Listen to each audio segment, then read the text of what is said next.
Alhamdulillahirabbil alamin wassalatu wassalamu ala asrofil anbiya'i wal mursalin wa ala alihi washabihi ajmain amma ba'd.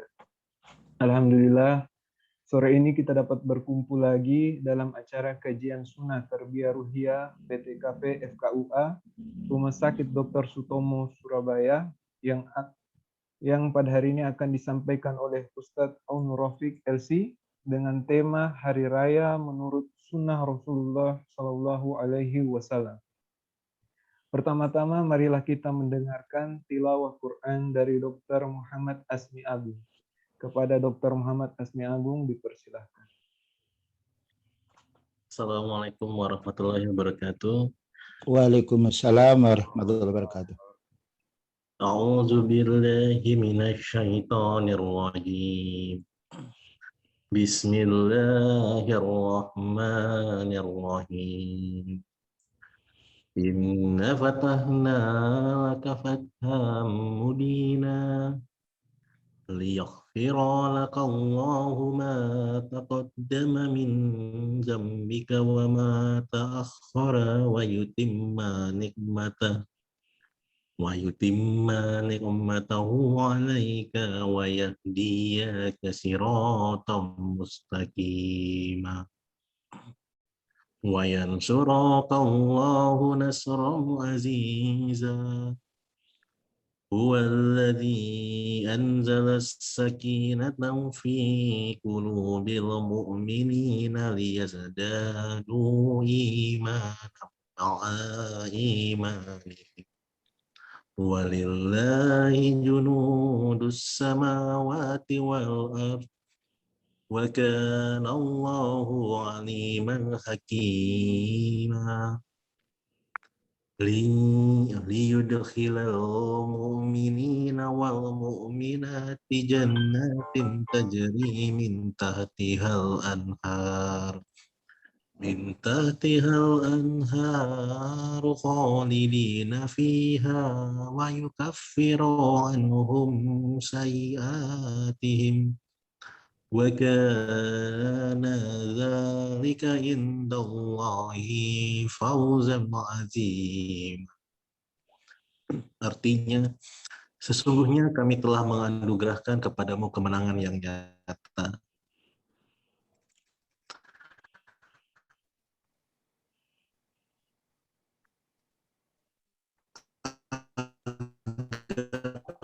Allah memberikan ampunan kepadamu yang akan datang, menyempurnakan nikmat, dan agar Allah yang besar. Dialah yang telah menurunkan ketenangan ke dalam hati orang-orang mukmin untuk menambah keimanan atas keimanan mereka yang telah ada. Milik Allah lah bala tentara langit dan bumi, dan Allah Maha mengetahui lagi Maha bijaksana. Hal itu agar dia memasukkan orang-orang mukmin, laki-laki dan perempuan ke dalam surga yang mengalir di bawahnya sungai-sungai. Mereka kekal di dalamnya. Dia pun akan menghapus kesalahan-kesalahan mereka, yang demikian itu menurut Allah suatu keuntungan yang besar. Surah Al-Fatih ayat 1 sampai ayat 5. Wassalamualaikum warahmatullahi wabarakatuh. Waalaikumsalam warahmatullahi wabarakatuh. Jazakumullah khairan kepada Dr. Muhammad Asmi Agung. Selanjutnya kita akan memasuki ke materi utama yang akan dibawakan oleh Ustadz Aunur Rafiq LC dengan tema Hari Raya menurut Sunnah Rasulullah Sallallahu Alaihi Wasallam. Apabila ada pertanyaan dari peserta, dapat disampaikan langsung di akhir materi nanti atau menggunakan fitur kolom chat. Selanjutnya kepada Ustadz Aunur Rafiq LC, waktu dan tempat kami persilahkan.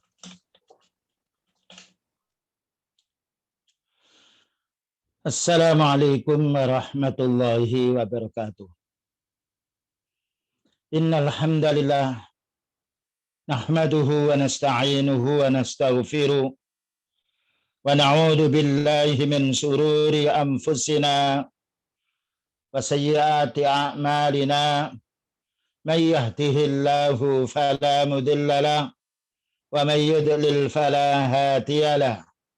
Asyhadu an la ilaha illallah wahdahu la syarika lah wa asyhadu anna Muhammadan abduhu wa rasuluh. Allahumma salli wa sallim ala nabiyyina Muhammad wa ala alihi wa sahbihi ajma'in, amma ba'du.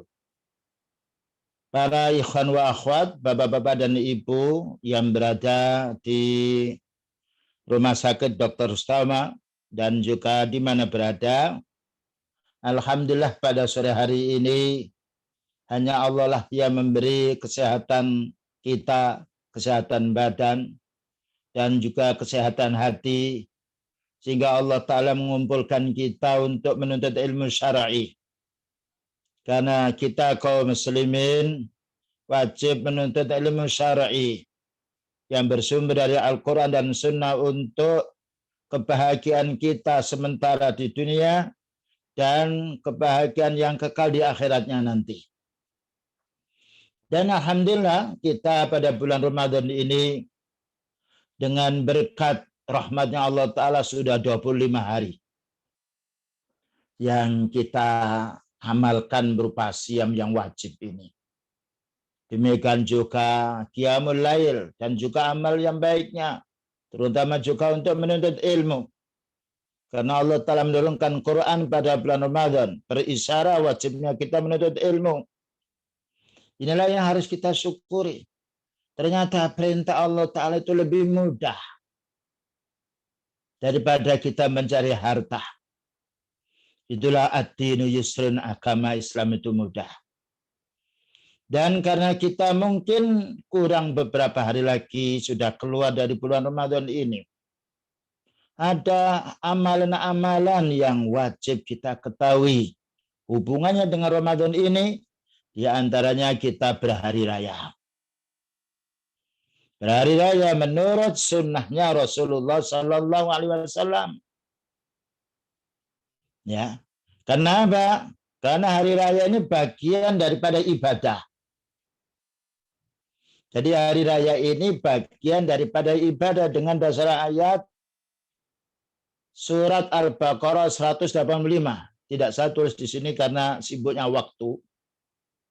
Yuridullahu bikumul yusra wala yuridu bikumul usra. Allah mendaki kita ibadah ini kemudahan. Dan Allah Ta'ala tidak mendaki kita ibadah ini sulit. Lalu Allah menjelaskan walitukmilul iddata. Sempurnakan bilangan siamu. Ya, walitukabbirullah, dan hendaknya kamu bertakbir kepada Allah. Maknanya berhari raya dengan sempurnanya siam yang Allah Ta'ala karuniakan kepada kita semuanya ini. Adapun hari raya ini bagian daripada ibadah, karena beliau bersabda, man amila amalan laisa alaihi amruna fawaratun. Barang siapa yang beramal tidak ada tuntunan dari agama kami atau ajaran kami, maka sungguhnya amalan itu tertolak. Ya, jadi ibadah ini harus dasarnya ilmu. Sebagaimana yaitu kita antum semuanya dalam bidang kedokteran mesti operasi mengobati orang dengan ilmu. Tidak bisa kita hanya serampangan apa pikiran kita, tidak. Dasarnya ilmu. Jika urusan dunia diterima dengan dasar ilmu, maka urusan akhirat wajib dengan ilmu. Ada kisahnya begini, ada seorang yaitu sahabat namanya Anas bin Malik radhiyallahu anhu, qadima an-nabiy sallallahu alaihi wasallam wa li ahli Madinah yaumani. Beliau datang di kota Madinah. Lalu di kota Madinah ini yal'abuna fihi ma fil jahiliyah. Ada 2 hari yang diramaikan oleh orang jahiliyah. Nah, lalu beliau menanya, qadimtu alaikum, saya ini datang kepadamu. Walakum yaumani, kenapa ada 2 hari-hari ini yang kamu ramaikan, tal'abuna fiha fil, apa katanya? Para sahabat menjelaskan, ini wahai Nabi, 2 hari ini kami dulu pada waktu zaman jahiliyah adalah beramai-ramai, bersenang-senang. Nah, lalu beliau menjelaskan, wa qad abdalakumullahu bihima khairan minhuma. Allah telah mengganti keramaian itu untuk kaum muslimin 2. Keramaian Idul Fitri dan Idul Adha. Yauman Nakhri wa Yaumal Fitri. Hari kurban dan hari kita yaitu setelah berbuka, yaitu Idul Fitri. Inilah yang kita pelajari. Lalu apa yang kita amalkan? Karena kalau kita tidak mempelajari, kita akan kena adat. Agama ini bukan adat. Agama ini bukan budaya. Budidaya manusia tidak. Tetapi wahyu dari Allah Subhanahu wa Ta'ala.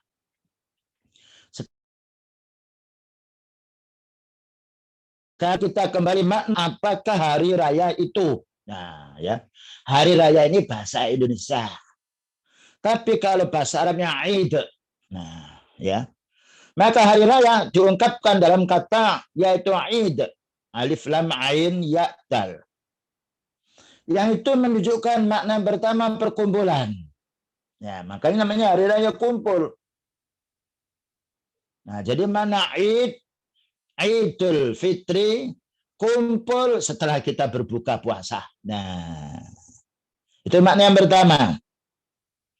Ada lagi makna yang nomor dua, ada pula yang berpendapat bahwa kata id itu berasal dari al-ada, ya, berasal dari ya'u'ata ya'udu, kembali. Kalau dari perkumpulan, inilah yaitu kosakata bahasa Arab itu banyak artinya. Di pertama id itu namanya perkumpulan, makanya namanya yaitu hari raya berkumpul. Ya. Yang nomor dua bermakna kembali. Id ada ya'udu, kembali. Yang nomor tiga yaitu bermakna yaitu kebiasaan-kebiasaan di dalam Islam.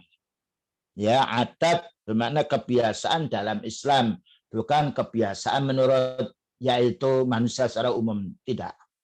Ini makna menurut bahasa. Ya. Adapun menurut istilah tidak saya sebutkan di situ adalah hari raya, hari kita berkumpul yang ditentukan oleh Allah Ta'ala lewat nabinya, Nabi Muhammad Sallallahu Alaihi Wasallam. Nah, hari raya Idul Fitri kita kembali berbuka, karena sebelumnya apa? Puasa.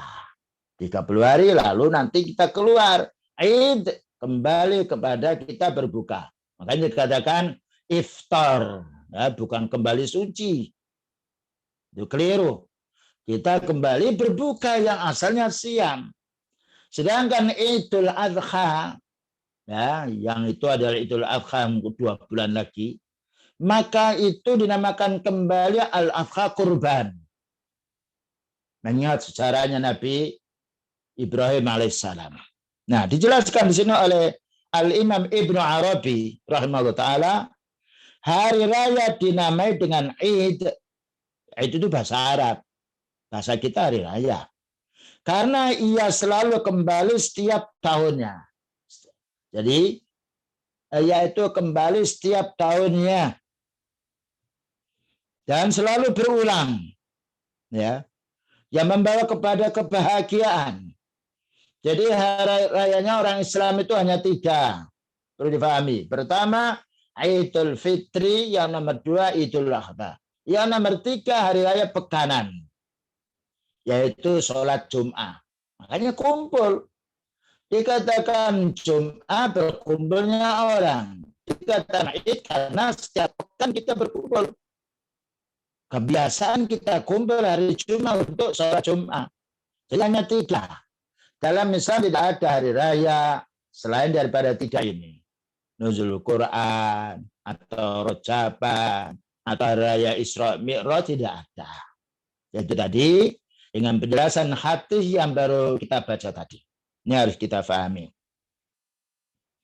Nah, di situ dijelaskan hari raya menurut Islam ada 3. Pertama Idul Fitri, yang artinya kembali kita berbuka. Yang nomor 2 Idul Adha, artinya kembali berkorban. Jadi kita setiap tahun itu ada hari kurban. Setiap tahun ada hari kita bersenang-senang berkumpul setelah kita lepas daripada siam. Nah, makanya Idul Fitri dan Idul Adha ini mesti diawali sebelumnya dengan ibadah. Nah, Idul Fitri diawali dengan siam puasa. Idul Adha diawali yaitu dengan kita siam pula, siam Arafah kan. Untuk haji diawali pula yaitu dengan dia yaitu haji terlebih dahulu, ya, ke Mina, kemudian juga nanti ke Arafah, baru besoknya haji, besoknya hari raya. Nah, ya, ini perlu difahami untuk kita semuanya agar kita memahami ya, hari raya dalam Islam yang berulang 1 tahun sekali 2, Idul Fitri dan Idul Adha. Sedangkan yang berulang setiap pekan hari Jumat. Selanjutnya, apa yang disyariatkan pada hari Id? Nah, ini. Karena masalah urusan ibadah. Apa yang disyariatkan untuk hari Id ini? Pertama yaitu Idul Fitri, terdapat di situ syariat-syariat di antaranya zakat fitri, zakat fitrah. Nah, ya. Zakat itu pembersih jiwa. Fitrah agar kita bersih jiwa kita lagi. Ya, yaitu kita menzakati setelah kita itu siap. Dengan dasar hadis Rasulullah sallallahu alaihi wasallam, farada Rasulullah sallallahu alaihi wasallam zakatal fitri. Rasulullah sallallahu alaihi wasallam mewajibkan zakat fitrah. Kenapa? Tuhratan lisaimi, sebagai pembersih orang yang berpuasa. Jadi orang puasa ini ada dosanya, ada kotorannya. Di antaranya apa? Minallahu rafas, di antara perkataan-perkataan yang tidak berguna, sudah gurau atau kotor atau cemburu rayu sama istrinya, yang lainnya. Padahal itu tidak boleh.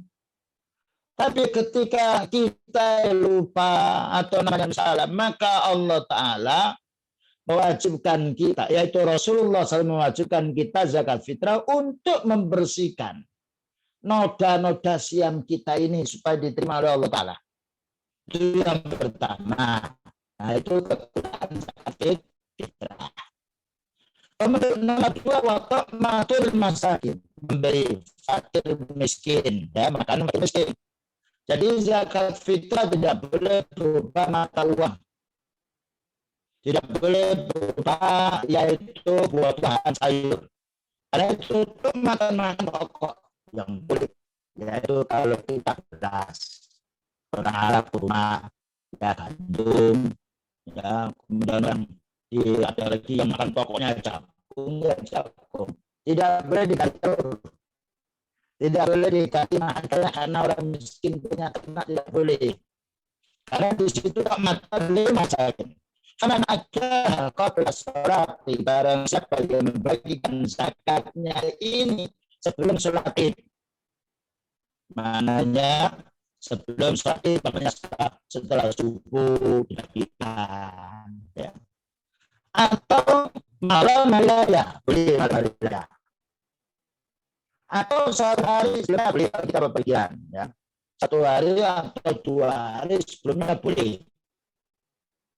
Ya, zaman ada atas sholat, siapa yang membagikan zakatnya ini setelah sholat Id, ya sedekah dihubung itu sedekah biasa, berarti dia belum menjalankan zakat fitrah.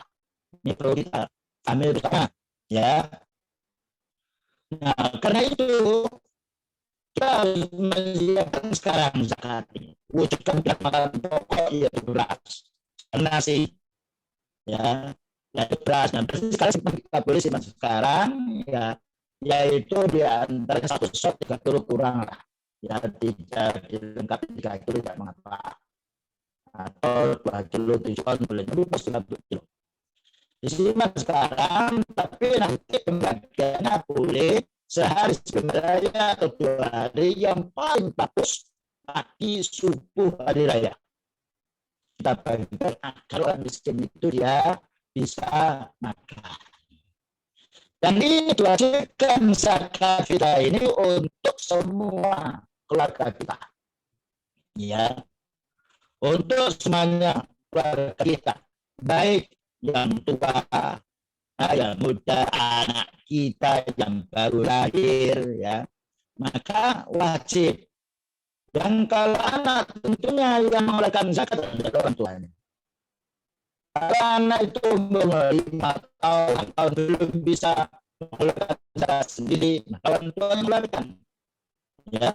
Dan seandainya orang miskin itu dia tidak mendapatkan makanan pada waktu hari raya itu, kecuali sisa yang dimasak. Dan 1 kilo tidak mengapa, karena ini wajib. Bukan wajib. Nah, wajib menurut kemampuan kita. Nah, ini harus kita pahami. Ya. Dan harus dikeluarkan sebelum sholat Id. Paling baiknya pagi sholat Id, sebelum sholat Id subuh, ya kita antarkan. Tapi itu untuk miskin. Bukan untuk yang lain, untuk miskin, fukara, masakin. Karena tadi dalilnya atau matalil masakin. Tidak boleh di masjid. Ya. Tapi kalau orang itu dia miskin banyak utang bukan untuk urusan dunia, utang karena kemiskinan boleh. Karena dia masuk ke orang miskin. Ini harus dipahami. Ya, jadi zakat itu wajib untuk kaum muslimin, laki-laki, perempuan, kecil maupun besar, bahkan budak. Kalau kita punya budak wajib itu mencari.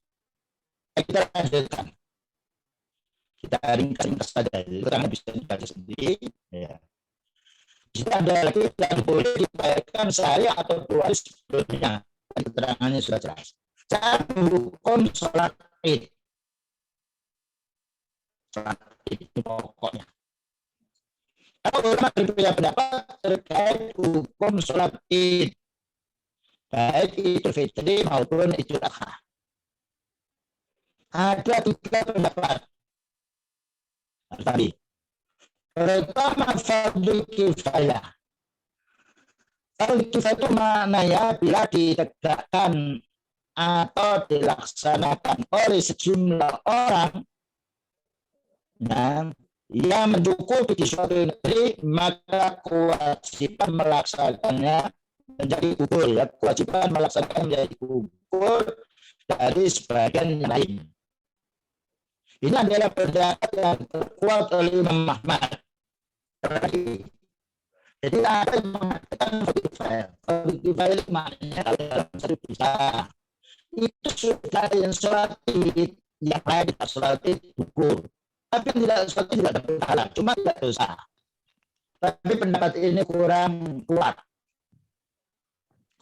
Ustaz. Ya. Ustaz.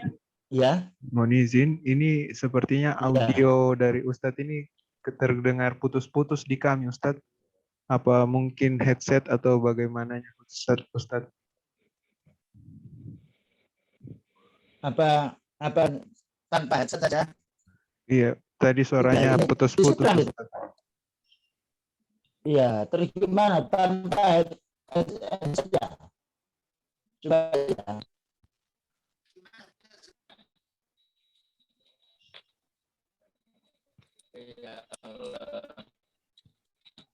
Bentar ya. Gimana Ustaz? Apa Ustaz? Dengar ini. Ya, sudah terdengar Ustaz. Sebentar ya, sebentar. Yes. Gimana? Dengar? Oh ya, lebih jelas Ustaz.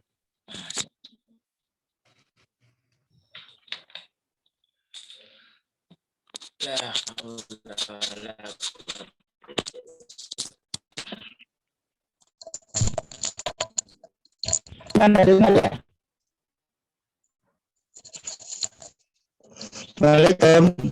Waalaikumsalam. Ya Ustaz. Iya, kedengar ini. Iya, lebih jelas Ustaz. Boleh dilanjutkan. Bisa. Boleh dilanjutkan, ya. Nanti kalian diberitahu. Ya, ini sinyalnya bagus di sini tuh. Cuma yang dari antum tadi kurang jelas. Waktu pembukaan tadi kurang jelas. Baca Al-Qurannya juga kurang jelas. Sinyal di sini bagus. Kita ya. Ya Ustaz.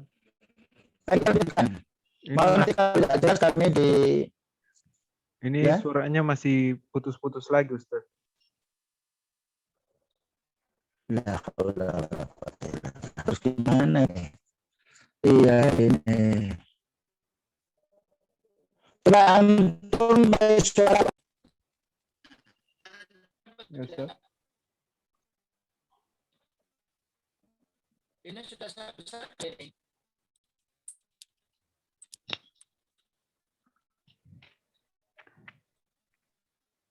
Ya Allah. La haula wala quwata illa billah. Gimana? Nggak bisa dengar? Ya, sudah bisa didengar, Ustaz. Tapi kecil sekali loh. Ya, Ustaz. Siap ya? Ya, Ustaz. Ini sudah tidak putus-putus tadi ini, Ustaz. Padahal HP-nya sudah keras. Sudah keras. Sebentar dulu.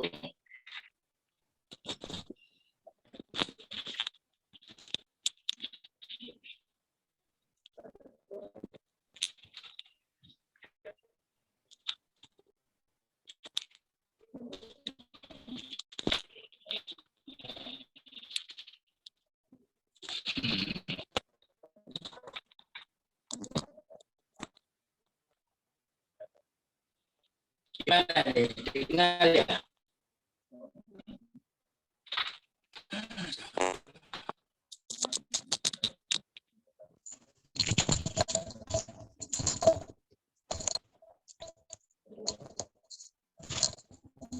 Assalamualaikum. Ya, Ustaz. Baik, dengar ya?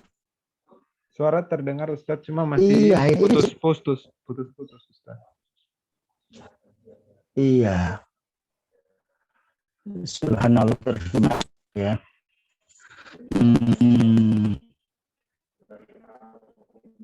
Mungkin bila tidak menggunakan headset bagaimana? Iya, bagus.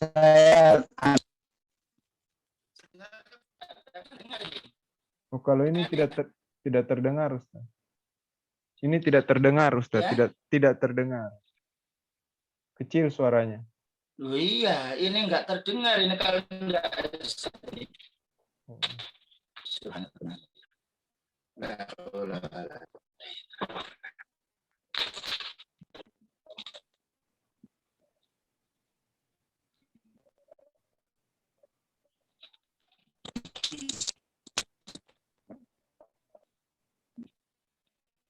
Gimana, dengar apa enggak?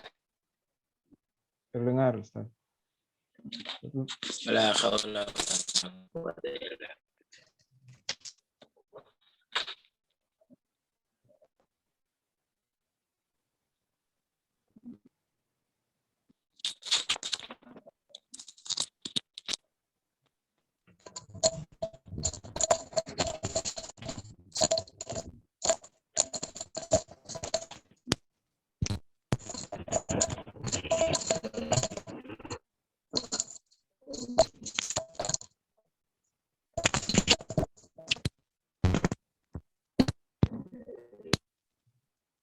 Iya nih, sini. La haula wala quwwata illa billah. Mana ini dengar ini?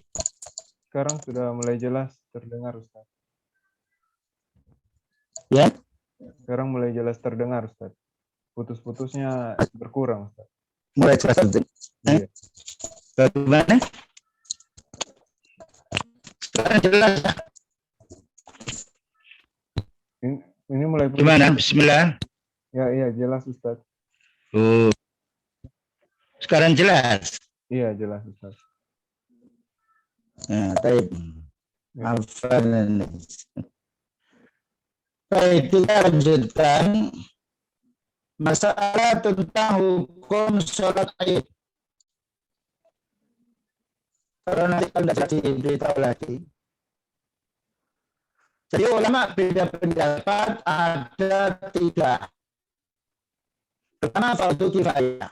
Maknanya fardu kifayah bila dilaksanakan atau ditegakkan oleh sejumlah orang, yang lain tidak ikut, maka cukup. Yang lain tidak ikut, dia tidak wajib. Dan fardu kifayah seperti adzan, qomat, itu fardu kifayah. Tapi pendapat ini disampaikan oleh Imam Ahmad rahimahullah taala, kurang kuat. Yang kedua, fardu ain. Fardu ain itu diwajibkan untuk setiap orang muslim mukallaf. Mukallaf itu balik dan berakal. Ya. Dan ini adalah pendapat Imam Abu Hanifah dan juga oleh Imam Syafi'i. Dan ini pendapat yang kuat. Yang mengatakan bahwasanya itu adalah fardu ain, jadi wajib setiap kaum muslimin. Karena alasan Rasulullah SAW tidak pernah meninggalkan sholat id. Mereka juga sahabatnya. Kecuali kalau kita urus, seperti kepergian. Bagi orang yang menganggap itu adalah wajib ain, maka dia harus sholat di rumah. Kalau tidak, sholat berjamaah. Yang nomor 3, sunnah muakkad. Sunnah muakkadnya tidak wajib. Ini adalah pendapat Imam Malik. Dan mayoritas ulama mazhab Imam Syafi'i. Pendapat ini berdalil dengan sabda Rasulullah SAW kepada orang Arabi atau orang perkampungan, bahwasanya beliau Sallallahu Alaihi Wasallam pernah menyebutkan kewajiban sholat 5 waktu. Nah, orang bertanya, apakah ada kewajiban sholat yang lain bagi selain itu? Rasulullah SAW menjawab, tidak ada. Ini pendapat yang nomor 3. Jadi pertama, fardu ain, fardu kifayah. Maknanya kalau di kampung itu sudah ada menjalankan, yang lain tidak sholat tidak mengapa. Tapi yang tidak sholat tidak dapat pahala. Yang nomor 2, wajib ain. Wajib ain ini adalah setiap kaum muslimin, yang besar maupun yang kecil.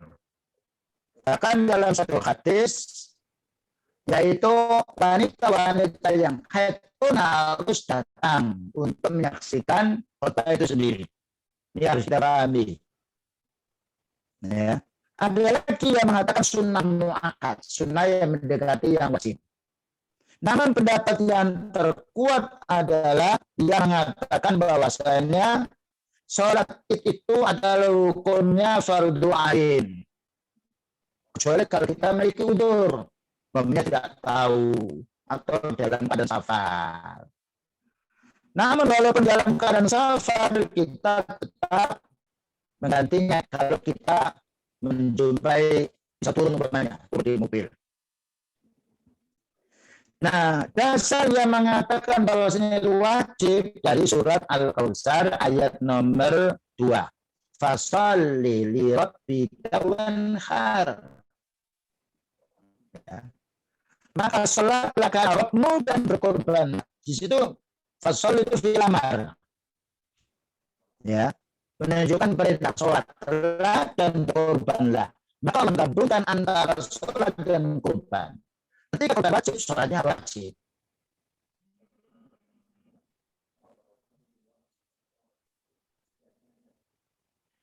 Iya.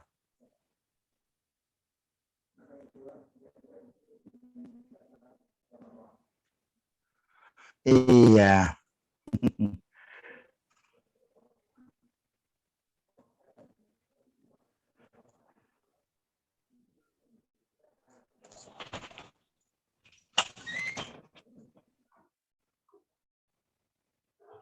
Coba ini saya buka, ya, saya buka pintunya lagi. Gimana? Nah, sebenarnya dari sini sebenarnya bagus itu. Iya, Ustaz. Di sini kedengaran putus-putus, Ustaz.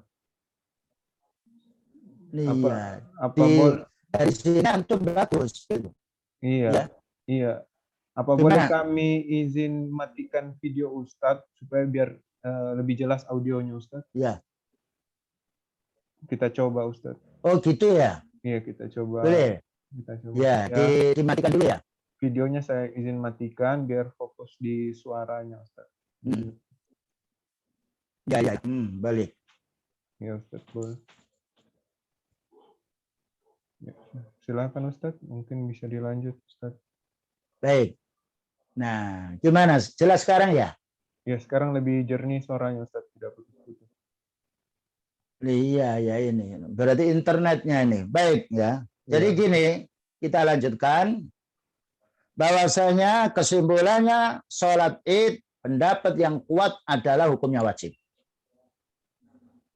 Dengan dasar beliau tidak pernah meninggalkan sholat id. Bahkan juga yaitu gadis-gadis disuruh keluar supaya pinjam baju saudarinya. Padahal gadis itu wanita itu tidak wajib sholat Jumat. Tidak wajib pula sholat berjamaah. Tapi kenapa diwajibkan keluar sampai pinjam bajunya saudarinya? Karena mengingat ini adalah syiar Islam. Nah, dengan dasar yang nomor 2 yaitu hadis Rasulullah sallallahu alaihi wasallam, amarona an-nabi sallallahu alaihi wasallam an nukhrija fil idaini. Bahwa Nabi sallallahu alaihi wasallam menyuruh kami pada saat yaitu Idul Fitri dan Idul Adha untuk mengeluarkan para gadis. Ya. Al-awatiqah, ya ini gadis-gadis. Wadawatul khudur dan juga perawan-perawan, gadis pingitan. Wa amarul khuyyadah dan juga beliau menyuruh pula wanita-wanita yang haid, ya. Agar apa? Ayat tazilna musallal muslimin. Supaya menjauhi dari tempat-tempat sholat kaum muslimin. Maknanya kehadirannya itu wajib. Tapi untuk sholatnya, bagi yang undur seperti wanita yang haid atau nifas, maka tidak diwajibkan sholat karena ada dalil tertentu. Nah, inilah pendapat yang dikuatkan oleh Imam Syaukani dan Imam Ibnu Taimiyah tentang hukum masalah yaitu sholat id. Sekarang adab-adabnya. Nah, ya. Adab untuk hari raya. Rasulullah SAW mencontohkan kepada kita adab-adab di hari raya. Terkait dengan sholat id. Di antaranya kita mandi hari raya. Nah, mandi hari raya. Karena itu ada tuntunannya dari Rasulullah SAW. Yang dimaksudkan mandi hari raya ini menyiram semua anggota badan kita. Termasuk pula kepala kita. Yang dulu sudah kita pahami, kitab Al-Wajiz, kita mandi junub atau mandi hari raya itu, kita mencuci tangan dulu, kemudian mencuci yaitu kemaluan kita, lalu kita berwudu, sampai mengusap kepala, lalu kita siram semua anggota badan kita. Ya, jadi upayakan nanti ketika kita mau pergi sholat id mandi. Berdasarkan asar dari beberapa sahabat. Asar maknanya peninggalan. Di antaranya adalah Ibnu Umar radhiyallahu anhu. Maka beliau mandi dulu. Nah, ini namanya mandi untuk sholat hari raya.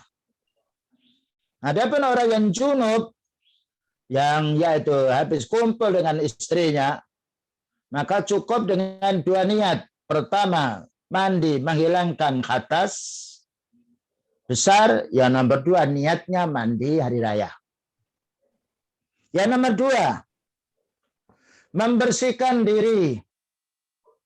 Ya, membersihkan diri. Memakai wangi-wangian, tapi untuk kaum laki-laki. Ya. Jadi laki-laki dianjurkan pakai parfum. Maaf untuk ibu-ibu, wanita tidak boleh pakai parfum. Karena ada satu hadis, apabila wanita tercium bau harumnya, dikatakan wanita yang jijik. Nah, ya, ini ketentuan dari syar'i. Tapi kalau kita umpamanya seorang wanita ini punya bau yang kurang enak badannya, ya, maka boleh pakai sabun wangi. Tetapi bajunya tidak boleh dikenakan parfum. Namun untuk laki-laki dianjurkan untuk pakai harum-haruman, wangi-wangian. Kemudian juga bersiwak kalau kita namanya yaitu sikat gigi, bersiwak. Siwak itu ada ya, yaitu semacam kayu oud yang ada di Saudi, yang di Surabaya banyak. Waktu hari Jumat kita dianjurkan mandi, maka hari raya mandi. Karena hari Jumat hari raya kaum muslimin untuk yaitu per pekan. Sedangkan hari raya kaum muslimin untuk tahunan 2. Jadi mandi. Kemudian juga dijelaskan pula dalam ucapan Nabi SAW, wa in kana tibun. Nah, jika ada orang itu punya yaitu parfum, wa in kana tibun, punya parfum, fal yamussa minhu, maka hendaknya yaitu menyentuhkan dirinya. Ini khusus untuk laki-laki. Wa alaikum bisiwak, hendaknya kamu bersiwak. Dan siwak ini pembersih yaitu gigi. Bahkan dianjurkan kita itu bersiwak itu bukannya pada waktu kita mandi. Mau sholat, ya, dan juga mau tidur, mau keluar rumah. Itu menunjukkan Islam mengajarkan kita kepada kebersihan. Kemudian nomor 3. Hal yang menjadi adabnya kita untuk berhari raya, mengenakan pakaian yang terbaik yang dipunyai. Yang terbaik di sini bukan berarti yang termahal, bukan. Ya, pakaian yang baik karena Rasulullah SAW dibelikan pula pakaian yang baik. Ya, cuma untuk laki-laki tidak boleh pakai sutra. Hal itu berdasarkan hadis yang diceritakan oleh Ibnu Umar radhiyallahu anhu di dalam hadis Bukhari nomor 948 dan juga Sahih Muslim. Untuk ibu-ibu perlu difahami pakaiannya harus menutup aurat. Tidak boleh breast body. Ya, tidak boleh pula pakai yakni pakaian yang sifatnya kerawang, yang kelihatan yaitu kulitnya. Jadi pakaian wanita adalah menyeluruh. Ya, pakaian wanita adalah yaitu menyeluruh, menutup aurat dan tebal, tidak tipis. Ini yang harus kita pahami. Dan kalau tidak punya boleh pinjam. Boleh pinjam. Ya, boleh pinjam yaitu kepada saudarinya yang lain. Dan itu telah dijelaskan dalam kitab Bukhari Muslim. Kemudian nomor 4, disunahkan untuk makan sebelum berangkat sholat Idul Fitri. Nah, ya. Ini diingat. Ya, kita ikhwan wa akhwat, sebelum sholat Idul Fitri, maka ketika subuh atau sebelum subuh kita masak. Makanya dianjurkan zakat fitrah. Dibagikan pada waktu pagi agar orang miskin yang tidak punya beras bisa masak. Jadi dianjurkan kita berbuka. Ya, tidak siam, karena siam pada hari raya hukumnya haram. Ya, kalau memang kurang selera untuk makan, minum. Ya, minum air seteko atau kopi atau susu atau teh boleh. Ya, karena ini sunnah. Dan kalau kita mengamalkan ini, kita mendapatkan pahala. Ya. Dan juga dianjurkan kalau makan kurma ganjil. 3 atau 1 atau 7. Karena ada hadis innallaha witrun, semuanya Allah Ta'ala itu ganjil, menyenangi yaitu yang ganjil. Adapun Idul Adha kita dilarang makan dulu. Kita harus sholat Id dulu, Idul Adha. Baru setelah itu makan. Lain dengan Idul Fitri, karena kita habis siam. Maka ketika kita mau berangkat ke tempat sholat, kita makan dulu, makan ringan. Atau silakan makan secukupnya. Dan ini adalah sunnahnya Rasulullah Sallallahu Alaihi Wasallam. Dan nomor 5, dianjurkan kita berjalan kaki ketika tempat itu dekat. Ya, apabila kita memungkinkan menuju lapangan sholat Id, ya. Jadi tempatnya bukan di masjid, tapi di tanah yang lapang. Boleh di pinggir jalan atau jalan, tapi harus ada jalan yang lain tempatnya orang lewat. Kalau kita satu jalan membendungnya tidak boleh. Kecuali ada izin dari wali amri, dari kepolisian, diizinkan karena sholat id waktunya pendek. Tapi paling bagus dan lapang tidak mengganggu jalan orang. Ya. Berdasarkan hadis yang diriwayatkan oleh salah seorang sahabat Sa'ad bin Abi Waqqas dan Ibnu Umar radhiyallahu anhu. Nah, dari Ali bin Abi Thalib radhiyallahu anhu. Jadi sholat id bukan di masjid, tetapi di tanah lapang. Kecuali kalau kita tidak menjumpai tanah yang lapang. Atau dalam keadaan kita hujan deras, maka boleh sholat di masjid dalam keadaan darurat. Atau masjid di kota, jalannya sempit sekali, perkampungannya banyak rumah, tidak mungkin kita akan menggelar sholat id sekian banyak di jalan, maka boleh di masjid. Namun kalau bisa kita upayakan di tanah yang lapang. Karena Rasulullah SAW punya masjid Nabawi, punya masjid Mekah, tapi beliau tidak pernah sholat id di masjid. Adapun sekarang yaitu orang sholat id di masjid-masjid Nabawi, masjid Mekah, ini lain lagi, kita kembali kepada sunnah. Ya, kembali kepada sunnahnya Rasulullah SAW. Itu yang harus difahami. Itu penjelasan nomor 6. Ya, disunahkan mengerjakan sholat id di lapangan terbuka kecuali jika ada udzur atau halangan, maka dikerjakan di masjid. Hal ini berdasarkan hadis dari Abu Sa'id Al-Khudri. Nomor 7. Di situ dijelaskan nomor 7, berangkat ke lapangan sholat id dari satu jalan dan pulang dari jalan yang lain. Nah, ya. Jadi kalau umpamanya di tempat kita hanya satu jalan, gimana? Maka ketika kita pergi jalan kanan, maka pulang jalan kiri. Kok begitu? Ya, itu tuntunannya. Para ulama sunnah seperti Imam yaitu Nawawi menjelaskan, hikmahnya agar kita bisa mengetahui saudara-saudara kita. Jadi kalau ada dua jalan, pertama kita pergi jalan si A, lalu pulangnya jalan si B. Maka jalan si A kita tahu saudara kita, jalan si B juga saya tahu. Tapi itu pendapat dari kalangan para ulama tentang faedahnya. Namun yang jelas beliau menganjurkan kita untuk sholat id ini berjalan di jalan yang beda jika memungkinkan. Memang kita dianjurkan sholat itu dengan jalan kaki. Tapi kalau tidak mungkin karena tempatnya jauh, atau kita membawa anak, banyak cucu yang lainnya, pakai mobil boleh. Namun kalau bisa jalan kaki itu lebih utama.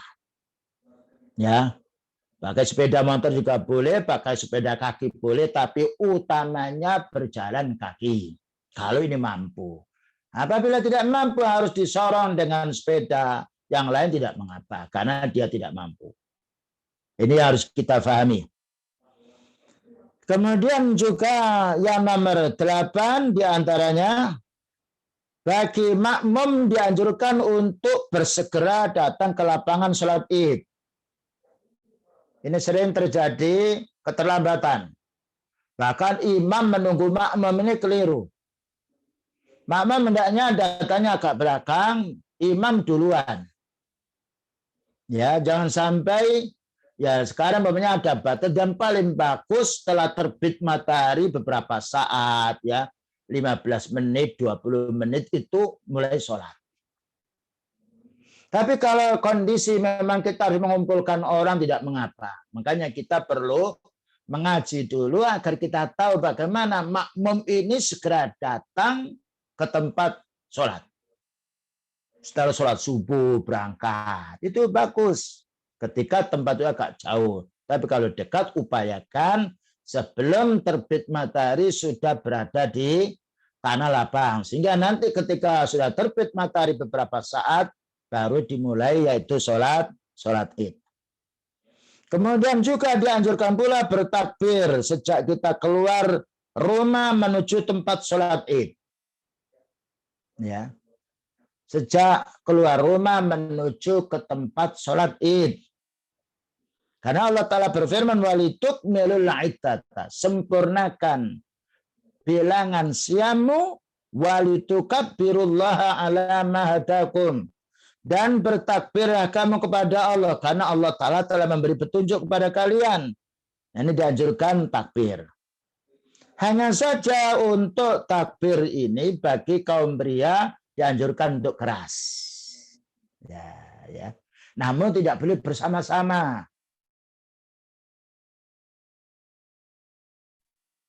Ya, kita berangkat dari rumah itu yaitu bertakbir. Ya. Nah, kemudian untuk ibu-ibu atau wanita cukup suaranya didengar sendiri, tidak boleh pakai speaker atau suaranya keras. Ketika di jalan tidak boleh. Karena wanita adalah suaranya aurat. Ya, kecuali kalau bicara biasa boleh. Karena takbir ada kalimat, makanya wanita tidak menjadi imam, lalu makmumnya laki-laki tidak. Wanita tidak adzan, tidak qomat.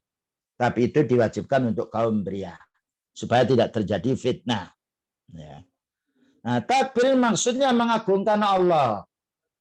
Bagaimana kita tidak mengagungkan, membesarkan Allah Ta'ala ketika kita diperintah oleh Allah Ta'ala untuk siam, lalu Allah Ta'ala memberi kemudahan kita, maka sebagai tanda syukur kita pada Allah Ta'ala, walitukmilul iddata walitukabbirullah, sempurnakan bilangan siamu dan segeralah bertakbir.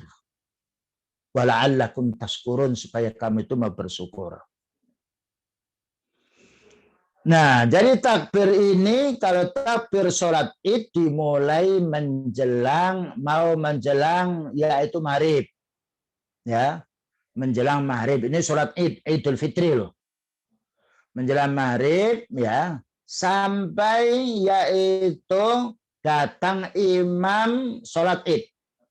Kalau sudah imam yaitu berdiri mau mengimami, berhenti takbir. Ini untuk takbir hari raya Idul Fitri. Adapun takbir hari raya untuk yaitu Idul Adha, ya kami ringkas di sini, maka dimulai tanggal 9 sampai tanggal 13. Nah, sekarang kalimat-kalimat takbir perlu difahami. Kalimat takbir ini terdapat beberapa asar maknanya peninggalan dari sahabat. Karena ini masalah ibadah. Nah, sering kita jumpai takbir dalam hari raya itu bermacam-macam.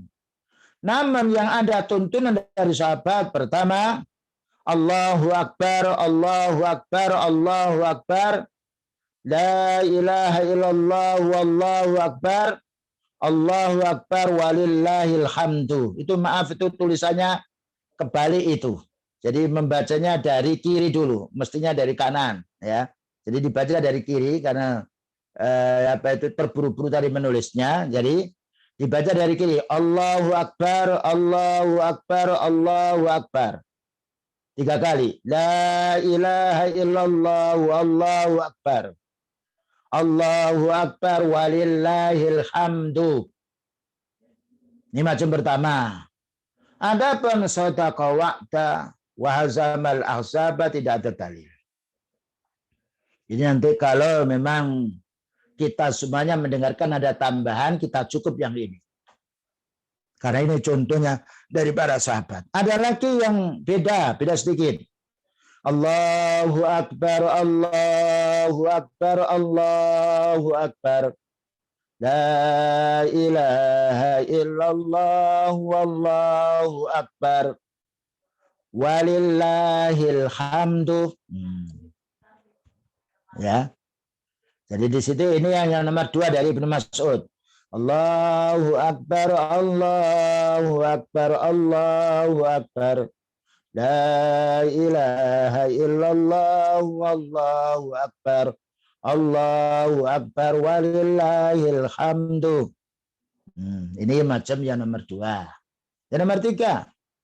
Allahu Akbar, Allahu Akbar, Allahu Akbar, walillahil hamdu. Allahu Akbar wa jallu.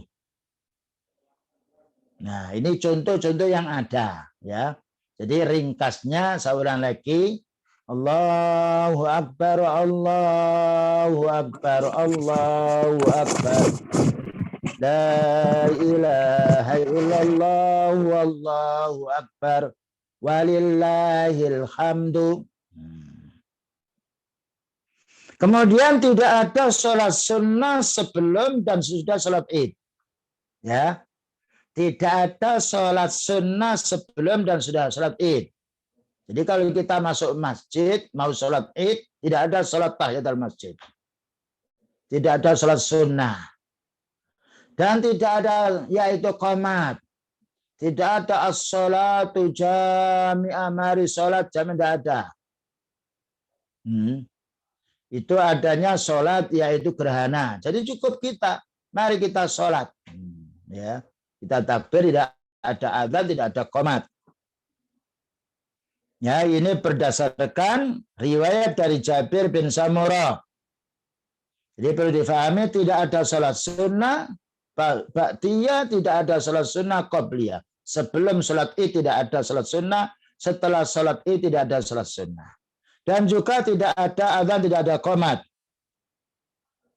Kemudian boleh anak-anak kita kecil, ya, yang umur 7 tahun atau 6 tahun, memainkan rebana. Rebana itu seperti terbang yang tidak ada kecek-keceknya. Yang tidak ada apa itu, astagfirullah, tidak ada semacam sengnya, itu tidak ada. Jadi pukul aja. Ya, nah ini boleh. Tapi itu untuk anak-anak, ya, anak perempuan maupun laki-laki kecil boleh. Ya, dan itu di rumah. Pernah ketika Aisyah pada waktu hari raya ada anak-anak yang main-main di situ, dia menyanyikan lagu-lagu, tapi lagunya bukan lagu-lagu yaitu seperti lagu nyanyian, itu tidak, lagu kegembiraan. Lalu diberitahu oleh Abu Bakar radhiyallahu anhu, dibentaknya. Jangan, katanya beliau, ini adalah hari rayanya untuk kaum muslimin. Ya. Cuma pakai mercon, petasan, yang lain tidak boleh. Ya. Berjabat tangan wanita dengan laki-laki yang bukan mahramnya tidak boleh. Ini harus difahami. Jadi tidak ada itu semacam yaitu mercon atau ya atau petasan, tidak diperkenankan. Karena itu lambangnya orang Yahudi dan Nasrani atau orang Majusi. Selanjutnya, keluarnya para wanita ke tempat id dengan mengenakan bagian hijab, pakaian hijab atau jilbab tanpa memakai wangian. Ya, ini nomor 10. Jadi wanita datang ke tempat sholat id harus menutup aurat. Ya. Dan yaitu jangan sampai kelihatan mata kakinya. Pakai yaitu kaos kaki, lebih bagus lagi kalau pakaian itu sampai menutup kakinya. Dan itu tidak najis kalau seandainya baju wanita itu mengena yaitu pasir, tidak najis. Ini perlu dipahami. Dan jauhkan diri dari perhiasan-perhiasan yang nampak, ya, kemudian tercium bau aromanya, atau pakaian-pakaian yang sifatnya yaitu press body yang lainnya supaya dijauhi. Karena ini disebutkan di dalam ayat, ya, silakan dalam surat Al-Ahzab. Di situ ada ketentuan tentang bajunya wanita. Hindari anak-anak di lapangan sholat id untuk ikut hadirnya, bukan hindari. Hadirnya anak-anak boleh di sholat id untuk ikut menyaksikan doa dan juga kebaikan. Jadi anak kita bawa, ya. Dan kalau menangis pada waktu sholat tidak mengapa kita gendong. Itu namanya anak. Jangan dibiarkan menangis dia. Jadi seorang ibu atau seorang yaitu istri menggendong anaknya waktu sholat tidak mengapa. Atau seorang suami ketika anaknya diletakkan di bawah maka menangis, boleh digendong. Nanti kalau sudah rukuk diletakkan lagi. Sujud diletakkan lagi, berdiri kita gendong lagi, boleh. Karena itu ada tuntunan dari Rasulullah SAW, pernah beliau melakukan hal itu. Nomor 11.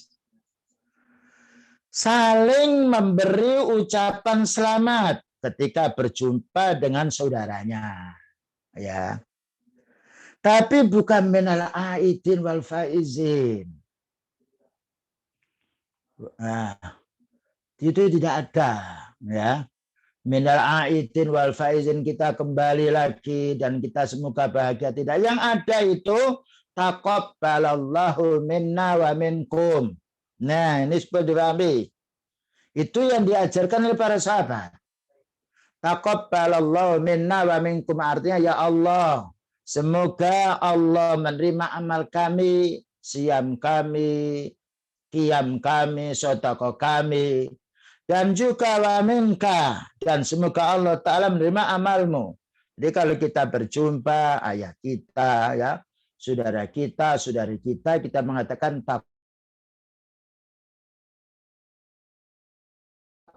jawabnya sama, jawabnya taqabbalallahu minna wa minkum. Nah, ya, atau taqabbal ya karim, semoga Allah Ta'ala, wahai Allah, semoga diterima amalnya, boleh. Jadi bukan maaf lahir batin. Kalau itu hanya kita minta maaf itu kapan saja boleh. Ya, kadang-kala kita tidak pernah jumpa orang lu maaf lahir batin. Yang bagus itu taqabbalallahu minna wa minkum. Adapun kita punya kesalahan tidak mengapa, ya. Maafkan kalau kami pernah berbuat salah. Namun kalimat yang sangat mulia dari para sahabat ini penting sekali. Ya. Yaitu dengan kalimat taqabbalallahu minna wa minkum. Baik. Bagi yang tertinggal sholat Id. Nah, ya. Bagi yang nanti pertanyaan setelah ini. Bagi yang tertinggal sholat Id bersama jamaah, maka hendaknya dia mengqadha atau menggantinya dengan tata cara yang sama, yaitu sebanyak 2 rakaat.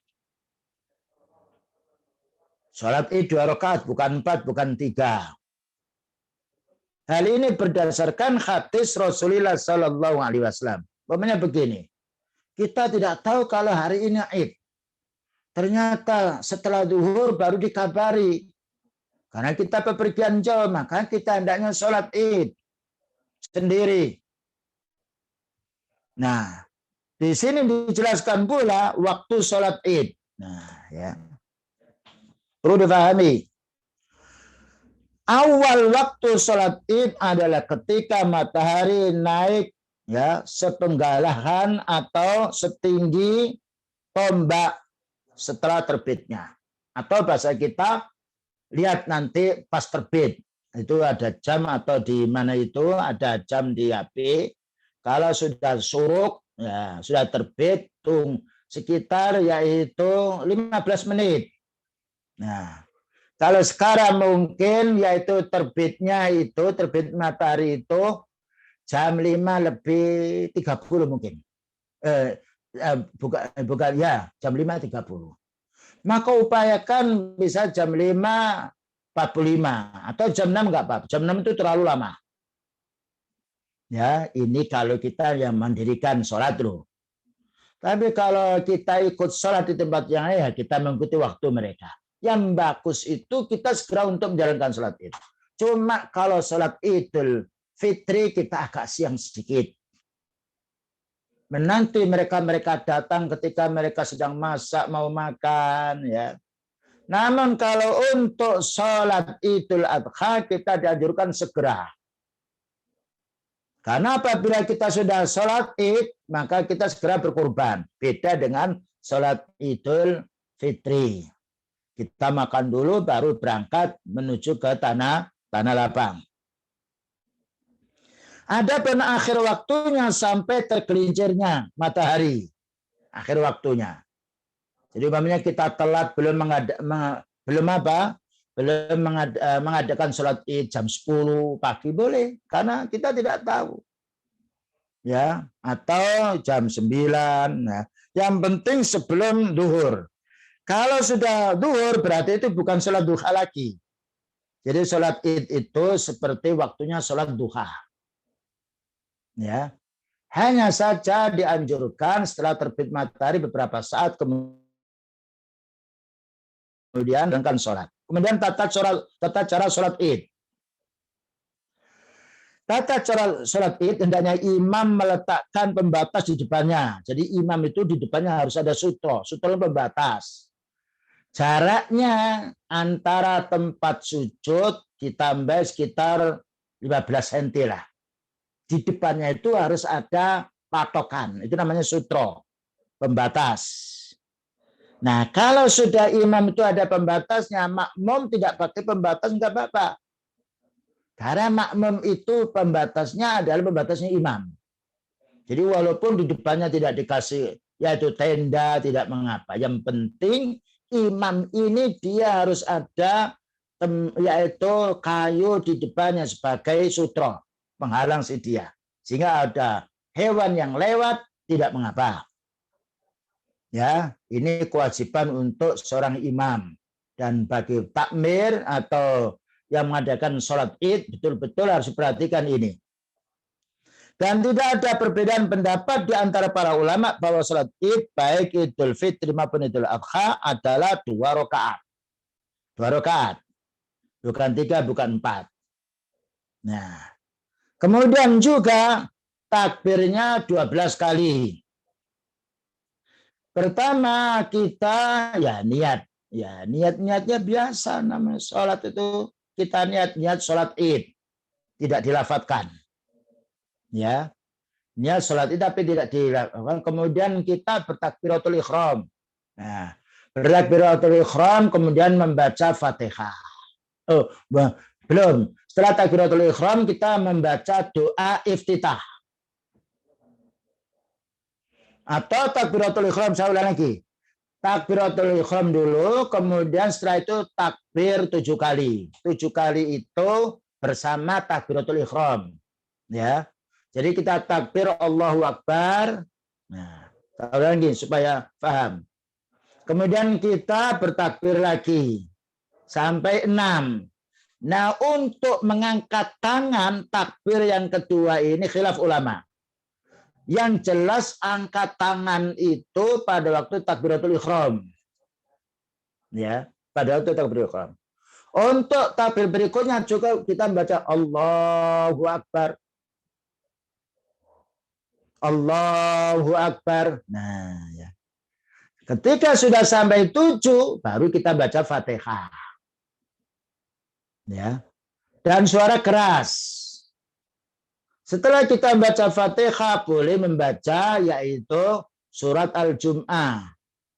Boleh juga membaca yaitu surat Al-A'la, surat Al-Ghasiyah. Itu boleh, surat apapun boleh. Namun kalau bisa yaitu surat yang ditentukan di sini. Di antaranya tadi yaitu surat Al-A'la dan surat Al-Ghasiyah. Ini harus kita pahami. Setelah kita selesai baca sholat, lalu kita takbir ruku. Setelah ruku, kita iktidal. Iktidal, lalu kita sujud. Sujud, iktidal, duduk, lalu sujud, lalu bangun. Nah, bangun kita mesti takbir. Setelah takbir, kita tambah takbir 5. Karena tadi takbir pertama, takbir intikal. Ya.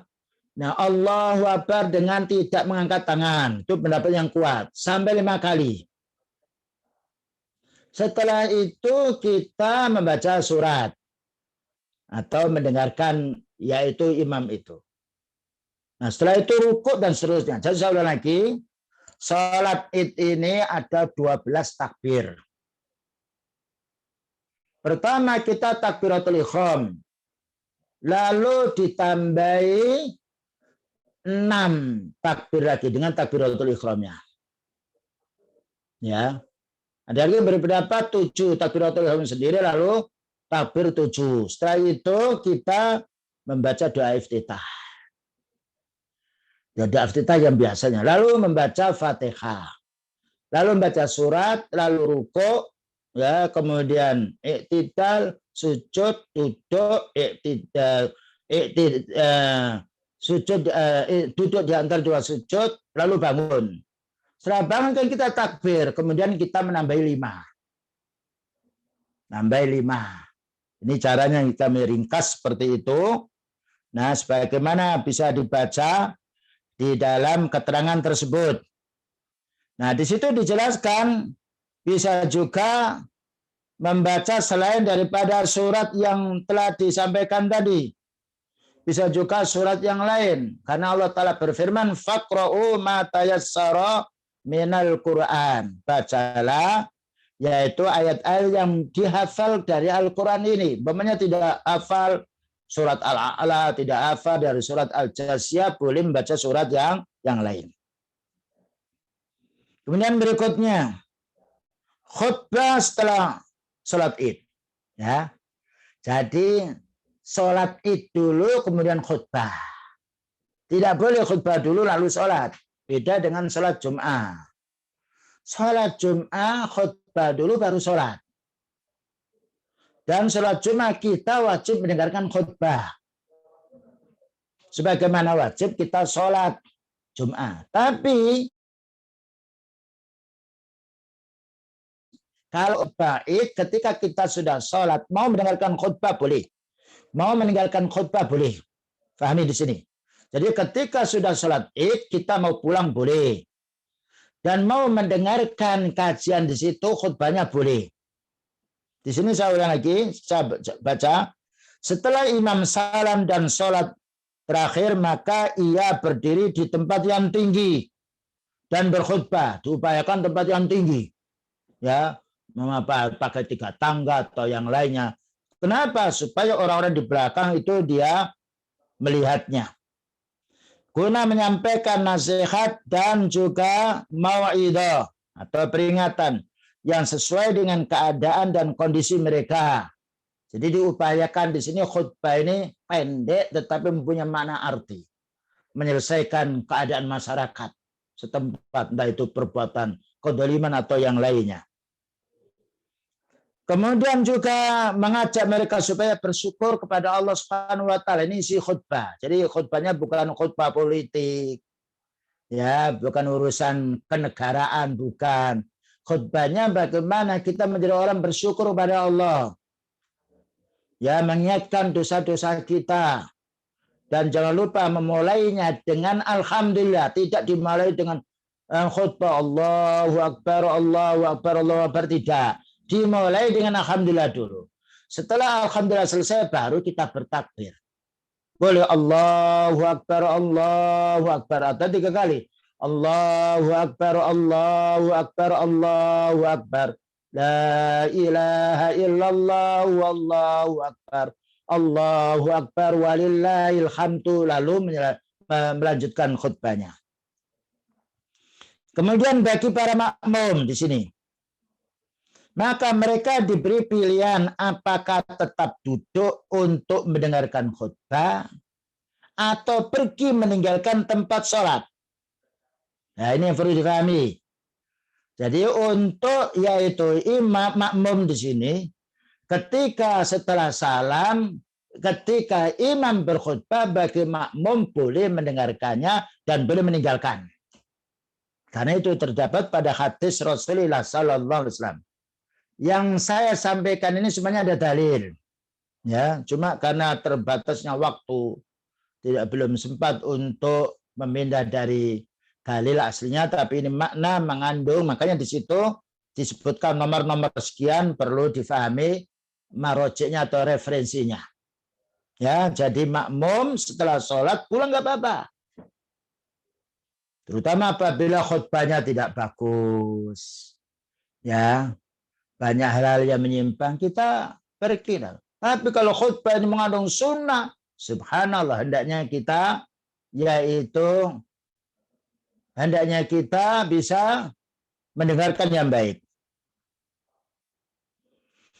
Kemudian yang terakhir, ketika hari raya bertepatan dengan hari Jum'ah. Ketika hari raya bertepatan dengan hari Jum'ah. Maka pada raya bertepatan dengan hari Jum'ah, barang siapa yang telah menghadiri sholat id bersama imam, diberi rukhsah boleh tidak menghadiri sholat Jum'ah. Ya. Jadi tapi besok ini hari rayanya mungkin hari Kamis atau hari Rabu, tidak hari Jum'ah. Jadi kalau hari raya itu bertepatan hari Jum'ah, lalu kita ikut sholat hari raya, maka kita kaum laki-laki boleh meninggalkan sholat Jum'ah. Tapi kalau meninggalkan sholat Jum'ah, kita wajib mengerjakan sholat duhur. Ya, kita wajib mengerjakan sholat duhur. Baik, begitulah beberapa penjelasan. Maaf ini, yaitu ada gangguan masalah internetnya. Tapi insya Allah sebagian penjelasan bisa difahami. Barangkali ada pertanyaan-pertanyaan, bisa langsung pakai nomor satunya saja nih. Pakai nomor yaitu 0856. 0856 ya. 308 5052. Saya ulang lagi. 0856 ya. Kemudian 308 kemudian 5052. Atau pakai yaitu telepon internet boleh, tapi dengan nomor ini. Bukan nomor yang tadi. Bukan nomor yang kita di dalam Zoom ini. Silakan bertanya apabila ada yang ditanyakan. Ya, alhamdulillah, kita sudah mendengarkan ceramah dari Ustadz Aunur Rafiq LC. Setelah ini kita akan membacakan pertanyaan dari peserta kajian. Ini sudah ada beberapa pertanyaan. Pertanyaan pertama dari Dr. Heru Subroto. Assalamualaikum warahmatullahi wabarakatuh. Ustadz, izin bertanya. Waalaikumsalam. Bagaimana tentang tradisi halal bihalal di negeri kita ini dan bagaimana seharusnya yang sesuai dengan syariat? Ya, monggo Ustadz dijawab. Baik. Halal bihalal tidak ada ketentuannya. Bagus. Jazakallah khair. Ya ini Dr. Heri yang banyak menanya masalah di masyarakat. Halal bihalal itu maknanya perkumpulan setelah sholat Id. Ya. Saya pertama kali datang dari Medina, dari kota Mekah, nggak ngerti diundang. Kok halal dengan halal? Ternyata itu resepsi perkumpulan ya mengundang orang banyak dalam rangka awal tahun, itu tidak ada. Cuma kalau kita mau berkunjung kepada saudara kita, silakan. Tidak ada satu masalah. Berkunjung, kita bertemu dengan saudara kita, berkumpul. Tidak mengapa. Tapi ya kalau kita adakan seminar, ya seperti hari raya atau kajian, itu tidak ada keterangannya. Jadi kita lebih baik kalau orang silaturahmi di tempat kita, silakan. Tapi mari kita mengumpulkan kawan-kawan kita, ikhwan kita dari beberapa daerah berkumpul dalam rangka halal bihalal, kita tidak menjumpai dalil. Makanya tadi pertemuan kita itu dalam Islam per tahun itu hanya 2 kali. Idul Fitri dan Idul Adha. Makanya tadi kami singgung bahwasanya tidak ada yaitu peringatan Maulud Nabi, peringatan Isra Mi'raj, peringatan Nuzulul Quran, itu bukan hari raya kaum muslimin. Jazakallahu khair untuk Dr. Heru Hafidhullah Ta'ala. Baik Ustadz, kita lanjut ke pertanyaan berikutnya Ustadz ya. Berikutnya dari Dr. Cesario. Assalamualaikum, izin bertanya Ustadz. Beberapa tahun lalu di Indonesia sering terjadi perbedaan tanggal penetapan Idul Fitri. Bagaimana kita menyikapi hal tersebut, Ustaz? Terima kasih, Ustaz. Jazakallah khair untuk saudara kami, dokter. Bahwasanya Idul Fitri ini bukan diatur oleh organisasi, tidak diatur oleh lembaga. Tapi Idul Fitri ini tanggung jawabnya walul amri, pemerintah. Kalau kita di Departemen Agama. Dan ini harus pakai ru'yah. Ru'yah itu melihat bulan baik dengan teropong. Alhamdulillah kemarin pemerintah Departemen Agama telah mengadakan teropong ru'yah. Sehingga jatuh yaitu siam kita hari Selasa. Nah, jadi karena ada keterangan para ulama al-idu ma'al imami wal hajju ma'al imami wal jum'atu ma'al imam. Sholat Jum'ah, sholat Id, haji harus bersama pemerintah. Karena ini masalah urusan din. Dengan dasar hadis, karena Rasulullah SAW dihadiri oleh orang Arab Badui. Wahai Nabi, saya melihat hilal. Padahal orang Arab Badui. Apa kata beliau? Beliau menyuruh yaitu Bilal untuk mengumumkan besok hari raya. Jadi orang Arab Badu ini lapor dulu ketika melihat bulan itu kepada beliau. Beliau menyuruh sahabat Bilal untuk mengumumkan bahwa besok hari raya. Dan itu dalil bahwasanya hari raya ini bukan ditentukan oleh organisasi, oleh partai, sehingga umat Islam pecah belah.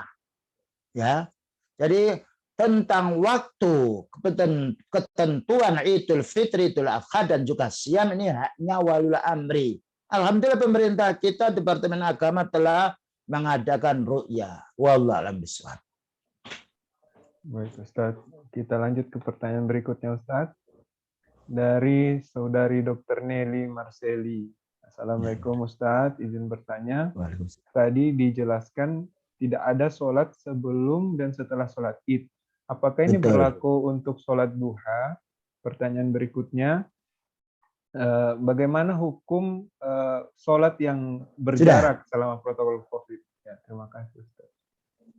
Bagus. Nah, jadi sholat duha itu lain. Sholat duha kita lakukan setelah terbit matahari. Tapi sholat id kita tidak ada sholat duha. Karena adanya sholat id itu dijelaskan oleh beliau tanpa sholat sunnah qabliyah, tanpa sholat sunnah ba'diyah. Dan kita sholat itu pada dasarnya waktu duha. Jadi kita setelah sholat id tidak ada sholat duha. Karena beliau tidak mengerjakan sholat duha. Ini khusus untuk id. Yang nomor dua, adapun kita ini tentang masalah soft harus jaga jarak. Sebetulnya menurut ajaran Islam, ya, itu sawu sufufakum, rapatkan softmu. Sudul khalal, maka yang kosong-kosong penuhi. Dan insya Allah. Tapi kalau kita dipaksakan oleh orang tertentu dari pihak yang wajib, ini bagian keterpaksaan. Namun apabila oleh amri memberikan kita bisa rapat, subhanallah, ini adalah kebaikan kita. Kalau dipaksakan namanya mudhtar, tapi kita berusaha, ya. Dan alhamdulillah, dan kita mohon pada Allah Ta'ala mudah-mudahan dengan adanya COVID ini kita meningkatkan amal sunnah ini. Siapa tahu dengan demikian ini Allah Ta'ala akan mencabut wabah ini. Dan kita juga berterima kasih kepada pemerintah yang telah berupaya kepada umat ini, rakyat ini dengan beberapa macam cara, ya. Kita harus bercuci tangan dan juga yang lainnya, pakai masker yang lain. Cuma waktu sholat kita tidak boleh pakai masker. Karena ada hadis yang menjelaskan dari riwayat Abu Dawud. Kalau kita batuk atau kita memang yaitu uap kita tidak enak, boleh. Itu dalam keadaan darurat. Ya. Tapi kalau memang kita sifatnya sholat, kita buka sebentar, sholat itu tidak lama. Soalnya kalau dipaksakan kita harus menutupi, kita tutup. Ya. Tapi insya Allah di negeri kita, subhanallah, kita bersyukur kepada Allah Subhanahu Wa Taala diberi kelonggaran kita wala amri, dan ini merupakan hal yang harus kita syukur kepada Allah Taala. Kemudian berterima kasih kepada pemerintah pula. Jadi kalau bisa rapat jaraknya dulu. Kecuali kalau rapat tidak boleh, baru kita redam. Bismillah, insya Allah. Ya Ustadz. Lanjut pertanyaan berikutnya dari Dr. Eri Irawan. Assalamualaikum Ustadz, izin bertanya. Untuk waktu pembayaran zakat fitrah, tadi diutamakan sejak berbuka hingga sebelum sholat id. Apabila ada uzur, apakah lebih baik diwakilkan pembayarannya atau diperbolehkan 1-2 hari sebelum sholat id? Mohon arahannya Ustadz. Bagus, jazakillah khair Dr. Eri, hafidhahu ta'ala. Tadi sudah kami jelaskan, mungkin putus-putus. Jadi paling baiknya zakat fitrah itu, yaitu paling baiknya sebelum waktu subuh. Hari raya sudah pasti. Dan juga yang nomor dua, yaitu sebelum, yang nomor dua ketika maghrib. Karena maghrib itu sudah masuk hari raya. Ya. Nah, dan para ulama seperti para sahabat boleh membagikannya 1 hari atau 2 hari sebelum sholat id. Terutama kalau kita jaraknya jauh bepergian, titip ya. Ini titip saya mau pergi, padahal itu kurang 1 hari atau 2 hari. Dan zakat fitrah ini kalau kita bisa membawa, lebih bagus kita bagikan di mana kita bertinggal.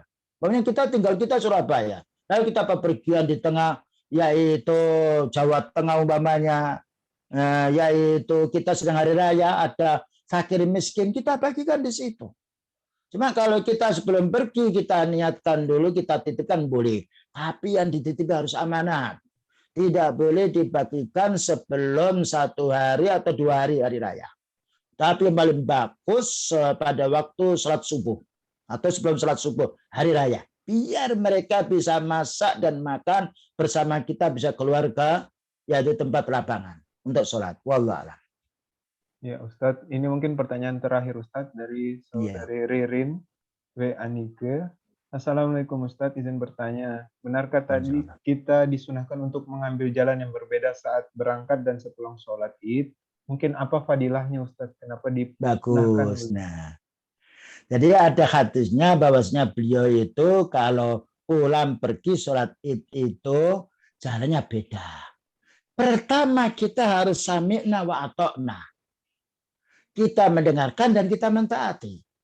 Seperti kita mungkin tidak tahu kenapa sholat subuh 2 rakaat. Sholat maghrib 3 rakaat. Sholat isya 4 rakaat. Kita tidak tahu hikmahnya. Jadi kita mendengarkan, mentaati. Adapun sebagian ulama memberitahu. Kenapa? Hikmahnya apa? Faedahnya apa? Jelas faedahnya ada. Kadang-kadang kita tidak tahu. Imam Nawawi mengatakan, faedahnya kalau kita pergi, tadi sudah saya jelaskan, mungkin putus-putus. Ketika kita pergi dari jalan yang beda, kita akan bisa mengenal saudara kita dari jalan yang satu ini. Pulangnya kita jalan-jalan kita mengenal saudara kita, sehingga kita bisa menyampaikan taqabbalallahu minna wa minkum, bisa berjabat tangan dengan sama jenisnya, bisa menyampaikan kabar gembira. Itu diantara hikmahnya yang disampaikan oleh sebagian ulama, tapi itu ijtihad, hanya pendapat seorang. Ya. Jadi yang jelas kita mentaati perintah Allah Ta'ala dan Rasulnya ini, itu sudah yaitu pahala yang besar. Tentang kita tahu hikmahnya, alhamdulillah. Tidak tahu, kita tidak diwajibkan untuk harus tahu. Wallahu a'lam bishawab. Alhamdulillah. Alhamdulillah, acara kajian sore ini telah selesai. Mudah-mudahan apa yang disampaikan oleh Ustadz Onur Rafiq LC dapat bermanfaat untuk kita semua dan bisa kita terapkan untuk sholat Idul Fitri yang beberapa hari akan ke depan kita lalui. Sebelum kita menutup acara ini, marilah kita membaca doa kafaratul majelis. Subhanakallahumma wa bihamdi asyhadu alla ilaha illa anta wastaghfiruka wa atubu ilaik. Mohon maaf atas segala kehilafan. Jazakumullah khairan. Wassalamualaikum warahmatullahi wabarakatuh. Waalaikumsalam warahmatullahi wabarakatuh. Barakallahu fikum. Wa jazakumullah khairan. Ya, jazakumullah khairan.